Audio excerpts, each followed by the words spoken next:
So I have a spot on the top of my paper that I've picked. I have a spot on the left side of my paper that I've picked that's going completely off.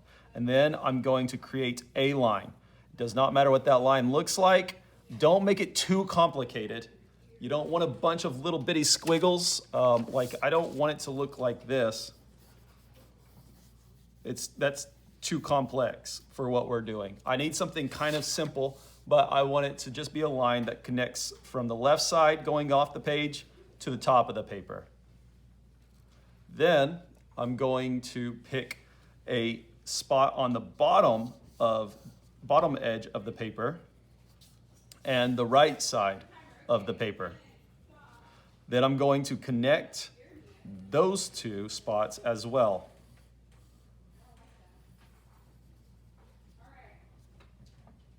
Now, this starts to give a feel of my eye wants to travel through this canal that I've created.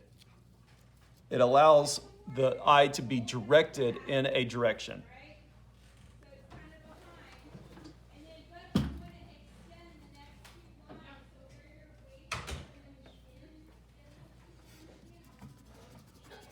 Some artists might use that direction to be able to pull your eye up here and then put the focal point of their artwork right here so that the eye is drawn to that point.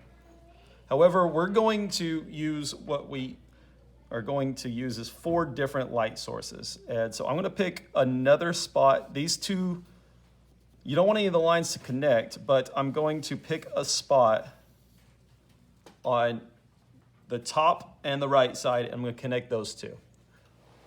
And then I'm going to do the 4th corner as well.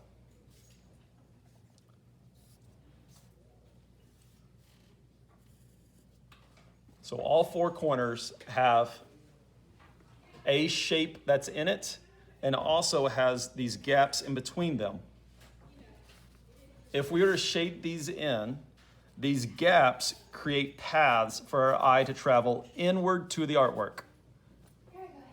This is one technique for compositions. If you start looking up compositions, there's 1,000 different people that are telling you different ways to create a composition, and none of them are wrong. And then there's people that just break all the rules, and it looks cool anyways. And so this is a way to do it. It's not the only way to do it. But one way to create an interesting artwork that pulls the eye into the middle of the artwork is by creating light paths like this. If we were to shade ours in, hopefully yours will do this as well. So go ahead and shade your 4 shapes in, and hopefully our eye will be getting pulled inwards to the center of your artwork, or somewhere close to the center of your artwork, by these light paths. Now, another composition rule is the rule of thirds, and that is if we were to split our paper into 3 sections, 1, 2, 3. So 1, 2, 3, and then 3 sections this way, which is 1, 2, 3. And then we were to put a dot at each of the intersecting lines. This is the rule of thirds. They say that it is pleasing to the eye and fascinating for the eye to be drawn to one of these spots. So you would pick one, and you would erase the other 3. And you would say, I want the viewer to be drawn to this spot right here. That's what I've done on this artwork, is it's being drawn to one of the rules of third, which would be this spot right here. Close to it anyway. That allows the viewer to stay in the artwork and not be led off and away from the artwork. So shade yours in and see if your eye is drawn to one of the rules of third or even to the dead center of your artwork.